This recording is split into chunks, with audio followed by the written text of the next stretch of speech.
Ya, Bismillahirrahmanirrahim. Kita mulai untuk pertemuan pertama pengantar mata kuliah kita yaitu mata kuliah NLP atau pengolahan bahasa alami. Ini pengantar yang singkat ya. Maaf ini harusnya 25 26 semester 1 ya. Jadi masih mirip dengan semester sebelumnya. Ya, di sini yang pertama adalah apa itu NLP, kemudian hubungan dengan disiplin ilmu yang lain karena namanya disiplin ilmu semakin ke sini semakin banyak kaitannya ya, termasuk NLP itu banyak kaitannya dengan disiplin ilmu yang lain. Kemudian juga mengapa NLP itu penting?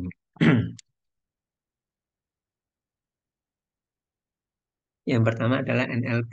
NLP singkatan dari Natural Language Processing, ya pemrosesan atau pengolahan atau pemrosesan ya bahasa alami. Ya di sini namanya adalah pemrosesan bahasa alami. Jadi apa yang dimaksud dengan pemrosesan? Em, kita tahu ada misalnya ada eh, misalkan analisis sentimen, yaitu melakukan analisis terhadap sentimen gitu kan. Kemudian kita tahu seperti misalkan mesin penerjemah, melakukan penerjemahan. Kemudian juga ada information extraction, mengekstrak informasi. Kemudian ada yang lain misalkan syntax parsing, melakukan parsing. Jadi pekerjaan-pekerjaannya seperti itu. Nah, processing, pemrosesan atau pengolahan itu adalah bentuk umumnya, payungnya ya, untuk berbagai pekerjaan tadi. Ada juga misalkan name entity recognition, merecognize, mengidentify, seperti misalkan tagging, part of speed tagging, dan lain-lain. Jadi eh, ya kalau dapat dikatakan processing itu memproses yang ini secara umum ada macam-macam ya. Ya, jadi kemudian juga termasuk juga misalkan mengkonversi ya dari teks ke speech, dari speech ke teks, meskipun kita tidak pelajari, tapi itu termasuk juga processing juga. Termasuk processing juga adalah understanding, ya bagaimana eh, dipahami, ya. Jadi seperti misalkan di mesin penerjemah dari bahasa Inggris ke bahasa Indonesia, misalkan yang pertama memahami em, apa bahasa Inggrisnya itu seperti misalkan gitu. Kemudian di sini adalah natural language, bahasa alami. Bahasa alami itu adalah bahasa manusia. Ya, maksudnya alami itu adalah manusia. Lawan alami, natural itu ininya, ya lawannya gitu ya, antonimnya itu adalah artificial. Jadi bahasa manusia di sini adalah satu yang sangat kompleks ya. Kalau bahasa yang lain seperti misalkan bahasa pemrograman itu juga bahasa, tapi jauh lebih sederhana. Jauh lebih sederhana itu karena eh, rule-nya kan jauh lebih terbatas ya. Kalau di bahasa manusia itu misalnya sebuah kalimat dibolak-balik seperti misalkan di media sosial itu kan meskipun kalimatnya nggak lengkap, kalimatnya dibolak-balik, kalimat variasinya macam-macam, kita paham maksudnya.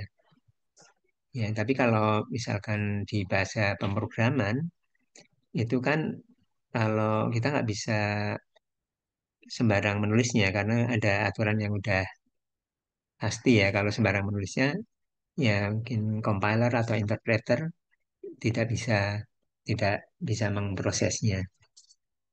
Itu. Di sini NLP adalah bahasa manusia, natural language itu bahasa manusia, di mana bahasa manusia itu sebagai yang em, sebagai yang ini ya, yang sulitnya ya. Jadi artinya Kalau bukan bahasa manusia juga bisa diproses dengan metode-metode NLP. Ya. Kemudian nanti akan kita lihat bahwa salah satu karakteristik penting dari bahasa manusia itu adalah bentuknya, bentuk datanya itu adalah sekuensial atau ada urutan. Ya, ada urutan artinya ini urut dari sini, ke sini ngurut, harus ngurut.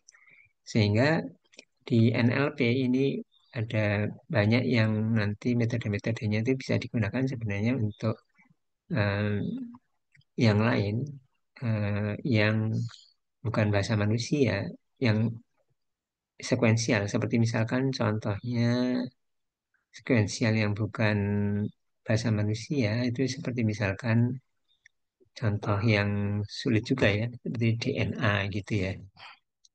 Ya, jadi contoh yang lain yang bukan bahasa manusia seperti misalkan tren itu kan ada urutan juga ya seperti itu. Ya, jadi bahasa manusia salah satu yang penting itu adalah sekuensial. Kemudian yang penting juga di bahasa manusia itu adalah di pemrosesan di NLP ini biasanya tidak selalu tapi biasanya itu adalah kita adalah makna.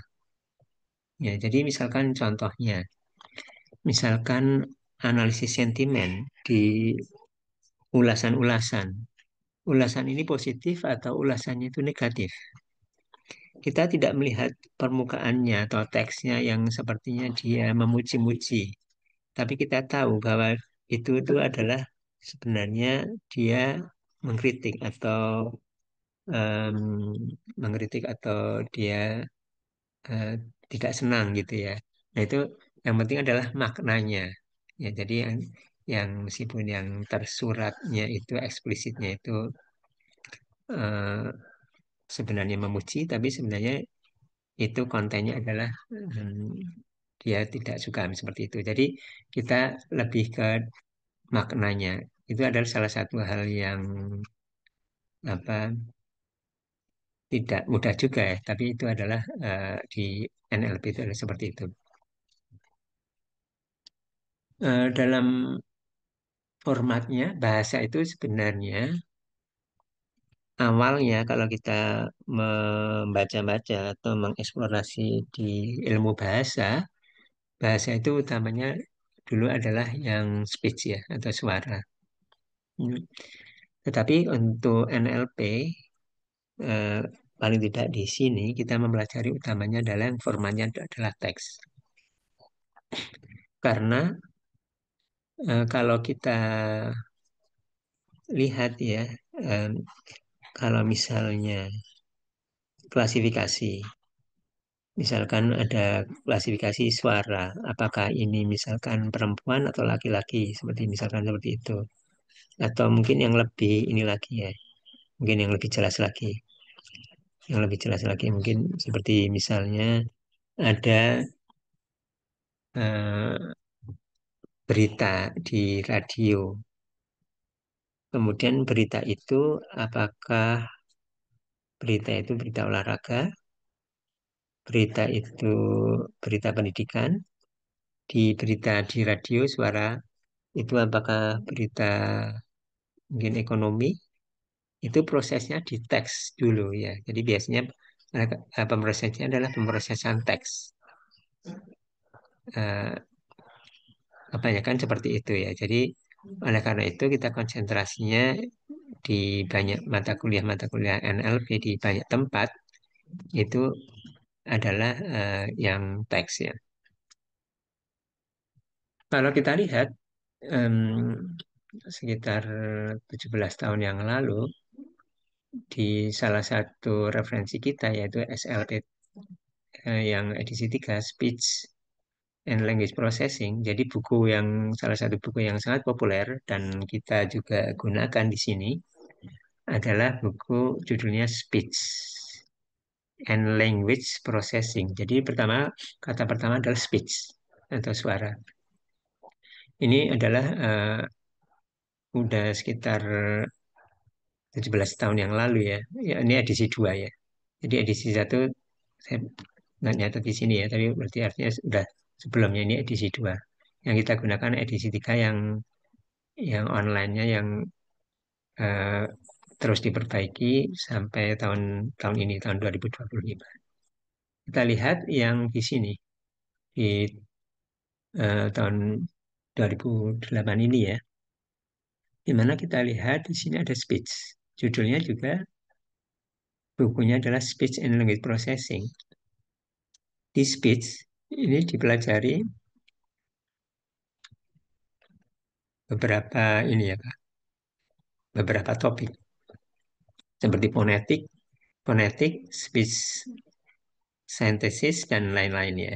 Jadi artinya karakteristik-karakteristik atau sifat-sifat untuk speech dan metode-metode speech ini banyak di sini.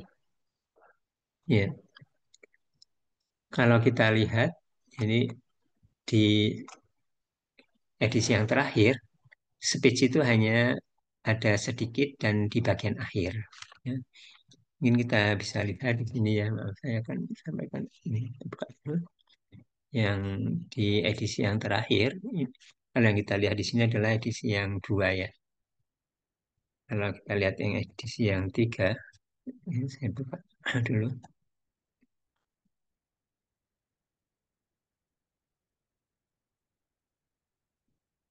Ya, speech and language processing yang 3, yang online full text-nya ada di sini dan terus diperbaiki, ini edisinya sampai 2025 ya, terus diperbaiki. Ini Agustus 2025. Ininya masih ada yang diperbaiki sampai Agustus 2025. Kita lihat di sini bagian pertama, volume pertama itu tidak ada yang eh, speech kecuali mungkin di bagian-bagian akhir di sini. Jadi di bagian akhir ya. Kemudian yang di sini juga tidak ada yang eksplisit di bab tersebut membahas utamanya speech. Ya, jadi kita lihat seperti itu ya. Meskipun di edisi 2 yang tadi ini relatif banyak. Kemudian ya seperti tadi disampaikan bahwa model yang dihasilkan yang digunakan untuk NLP itu tidak hanya untuk NLP, sebenarnya untuk natural language saja, untuk bahasa manusia, tapi bisa digunakan juga untuk yang mempunyai karakteristik yang serupa atau bahkan dikembangkan. Jadi karakteristik yang serupa itu paling tidak karakteristik itu ada 2, yaitu sequential dan menekankan ke maknanya. Tapi bisa kemudian dikembangkan seperti misalkan transformer model tadi yang di jadwal per minggu tadi ada salah satunya transformer model. Kalau kita mempelajari seperti misalkan image, graf itu itu bukan sekuensial seperti teks seperti ini ya, tapi kemudian bisa dimodifikasi, dikembangkan transformer untuk image yang menjadi salah satu state of the art-nya untuk image juga. Ya, NLP bisa kita pandang salah satunya adalah processing di sini itu adalah understanding dan generation. Ya, jadi pemrosesan itu secara garis besar dapat dipandang bisa dua hal, understanding atau generation. Ya, jadi seperti misalkan contoh yang cukup jelasnya ya, saya kira adalah seperti mesin penerjemah. Mesin penerjemah itu harus ada understanding. Dia understanding misalkan dari bahasa Inggris ke bahasa Indonesia, dia understanding eh, bahasa Inggris dan juga bagaimana penerjemahan ya. Tapi kalau generation itu adalah bagaimana mengenerate seperti misalnya penerjemah dari bahasa Inggris ke bahasa Indonesia diterjemahkan menjadi bahasa Indonesia yang baik, yang natural, misalkan gitu ya, yang sesuai, itu adalah generation. Natural language understanding, misalkan contoh yang lain lagi yang jelas, misalkan ada ulasan, review produk misalnya. Review produk ini sebenarnya positif atau negatif? Ya, dia di analisis sentimen itu perlu memahami ini positif atau negatif. Oh, ternyata ini seperti positif tapi sebenarnya negatif. Ya, dia paham seperti itu. Dia tidak perlu generation, outputnya tidak mengenerate. Tidak generation itu maksudnya tidak mengenerate teks. Ya berbeda dengan mesin penerjemah. Mesin penerjemah kan mengenerate teks. Nah, kemudian masih contoh yang lain, natural language understanding. Misalkan contohnya eh, klasifikasi. Ini termasuk berita olahraga atau berita pendidikan. Nah, dia harus understand, itu understand. Tapi tidak generate juga, tidak ada generationnya, tidak ada komponen generationnya. Dia hanya menentukan kelasnya, berita tentang pendidikan, berita tentang ekonomi, atau yang lain. Ya, contoh yang lain lagi ada seperti spam email filtering. Ini email ini spam atau bukan? Nah, seperti itu. Jadi understanding. Itu banyak sekali dan saya kira untuk yang apa yang beberapa tahun yang lalu atau mungkin katakan lima tahun yang lalu lah gitu ya. Itu kebanyakan yang understanding. Tapi sekarang perkembangan pesatnya adalah dengan generation. Yang kita lihat ada LLM. Ya kita kan eh, ini apa seperti LLM kan tuh diminta untuk mengenerate ya. Jadi ya kita dengan adanya perintah-perintah, dengan adanya prompt-prompt, dengan perintah ini, perintah itu, termasuk juga misalkan ini termasuk misalkan ulasan ini termasuk positif atau negatif.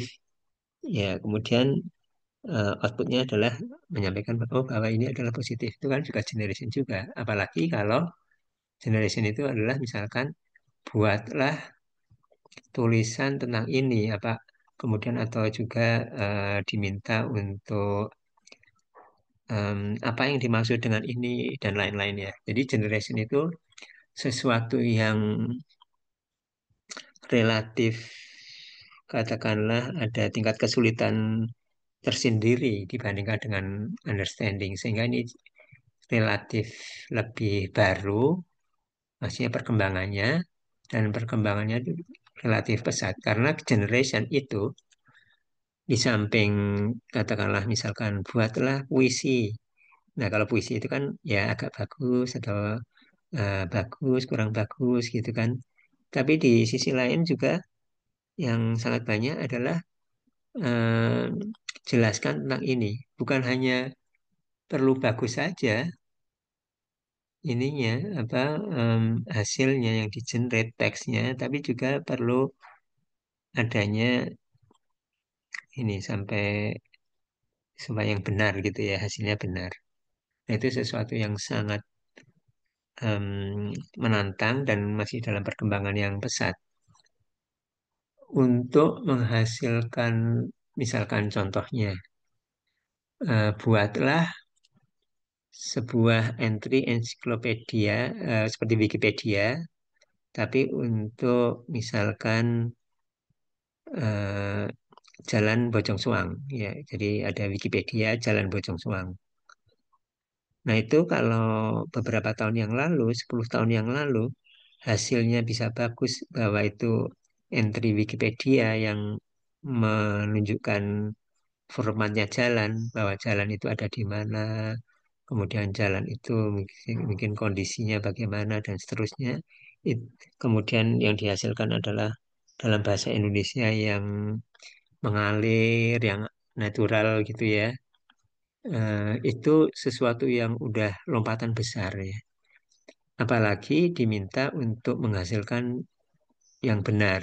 Nah itu lompatan yang besar lagi dan itu suatu tantangan dan banyak penelitian dan ini apa em,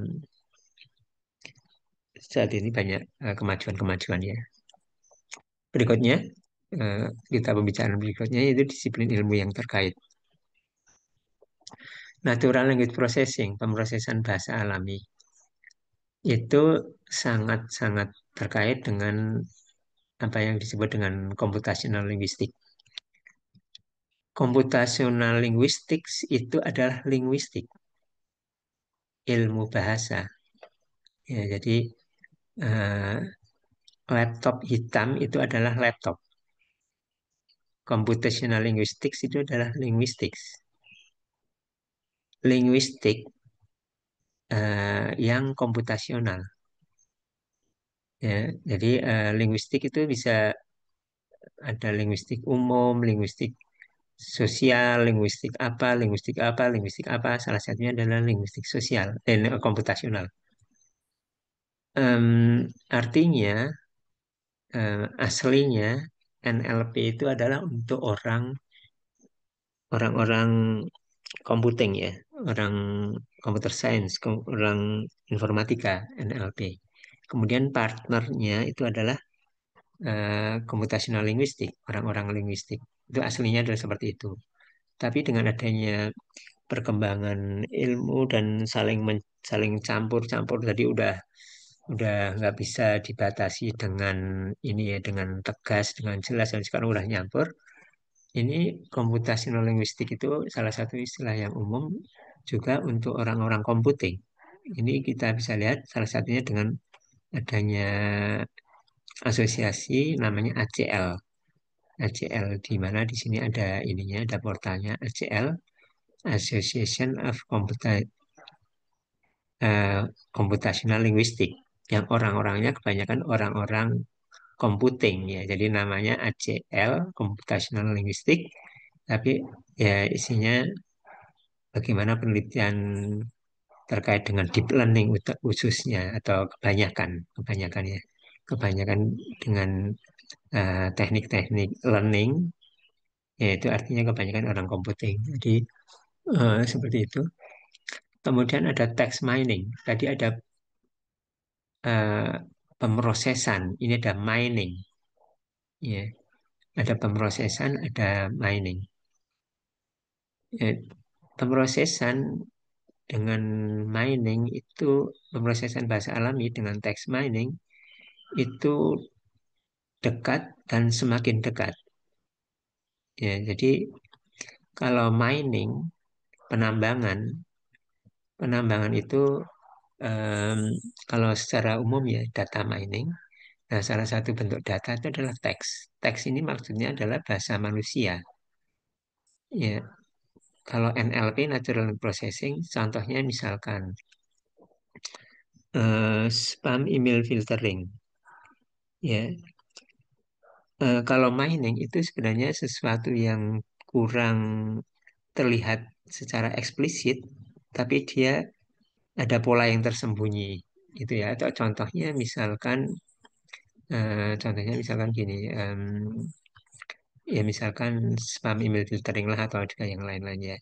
Itu sebenarnya tidak seperti spam, tapi itu spam sebenarnya. Sepertinya bukan, tapi spam.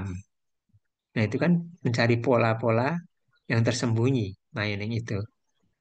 Ya, jadi seperti halnya mining itu penambangan, penambangan emas misalkan, emasnya itu nggak begitu jelas kelihatan, harus diproses dan lain-lain sehingga dapatkan emasnya. Seperti itu ya. Kemudian artinya text mining dengan NLP udah semakin dekat ya. Kebetulan kalau di prodi yang lain ada mata kuliah text mining yang kebetulan saya juga sebagai salah satu dosen pengampunya itu juga semakin dekat ininya. Hanya di sini salah satu yang banyak ditekankan di text mining itu adalah waktu ini understanding datanya, bagaimana datanya, teksnya, em, kemudian ini apa, bagaimana dieksplorasi sebelum dipelajari atau diproses ya, Mam. Sebelum diproses.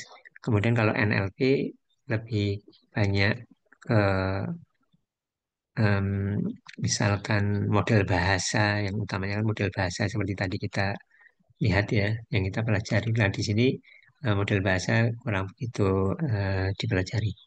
Kemudian machine learning, ya, ya, NLP pendekatannya adalah hampir semuanya sekarang learning. Learning itu maksudnya machine learning.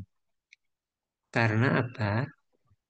Em, karena salah satunya adalah karena datanya yang semakin tersedia untuk sebagai sumber belajar sehingga menggunakan learning. Kalau tidak menggunakan learning itu artinya salah satunya adalah menggunakan rule, aturan-aturan yang dibuat oleh manusia. Kalau machine learning ya dapat dikatakan aturan-aturan itu dibuat oleh mesin dengan belajar dari data-data yang ada, data training dan semacamnya. Nah, kemudian di machine learning sendiri, salah satu perkembangan, salah satu bagian dari machine learning adalah deep learning. Yaitu di machine learning itu ada neural network, dan neural network di machine learning itu kemudian dikembangkan jadi neural network yang lapisan hidden layer-nya banyak, jadilah deep learning. Kemudian yang terkait dengan itu juga ada yang kita istilah yang sering kita dengar adalah generative AI. Ini generatif. Tadi kita lihat ada natural language generation. Ini sama sebenarnya generatif, artinya menghasilkan ya, menghasilkan sesuatu, menghasilkan teks kalau di kita ya. Ya, generatif AI itu apa contohnya? Generatif AI itu salah satu contoh pentingnya adalah LLM. LLM itu kan teks ya. Jadi generatif AI itu yang salah satu yang paling pentingnya itu adalah generatif AI untuk teks. Ya, yang artinya ini adalah LLM. Ini AI, ini maksudnya adalah deep learning. Ya, jadi ya generatif AI itu salah satu inti pentingnya adalah LLM. Nah, kemudian ada information retrieval. Information retrieval atau bahasa Indonesianya temu balik informasi itu eh, intinya atau yang paling pentingnya itu adalah implementasinya adalah search engine. Ya, search engine itu artinya search mencari ke data yang sangat besar kan. Misalkan search engine yang ada di internet itu kan mengambil dari data yang besar, bukan hanya dari satu dua komputer 1000 2000 1 juta 2 juta, tapi sesuatu yang sangat besar. Nah, di sini em, kita akan lihat nanti, sebagaimana juga di materi kita itu ada information retrieval. Itu sesuatu yang sangat penting.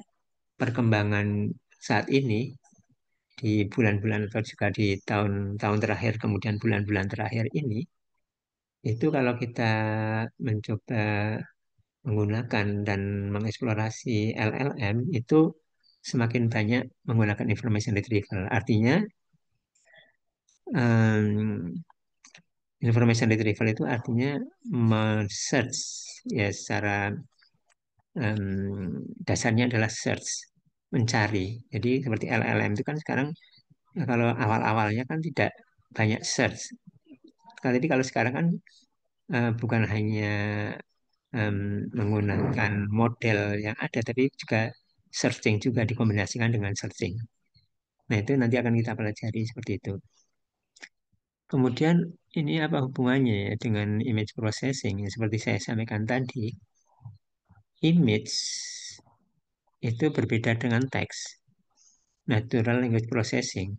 Kalau natural language itu em, salah satu karakteristiknya adalah satu dimensi seperti ini, satu dimensi dari kiri ke kanan, information retrieval. Kemudian ini apa disiplin ilmu terkait. Ini satu dimensi ya.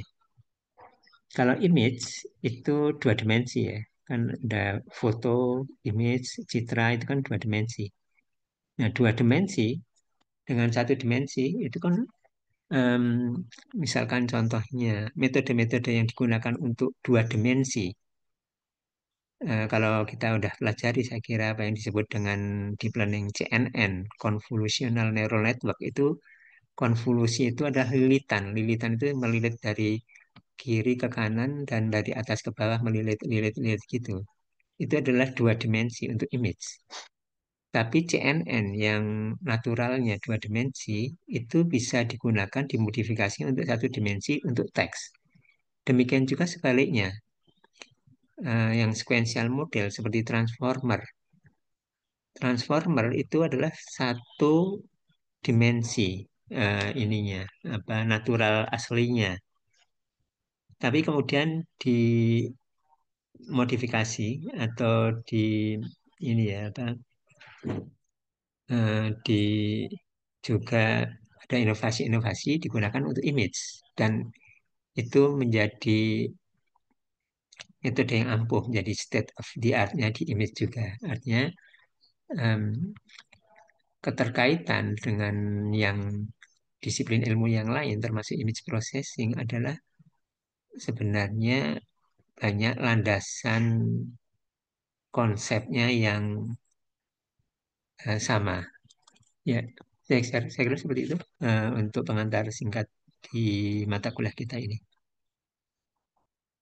Ya, izin saya stop ini ya, recordingnya.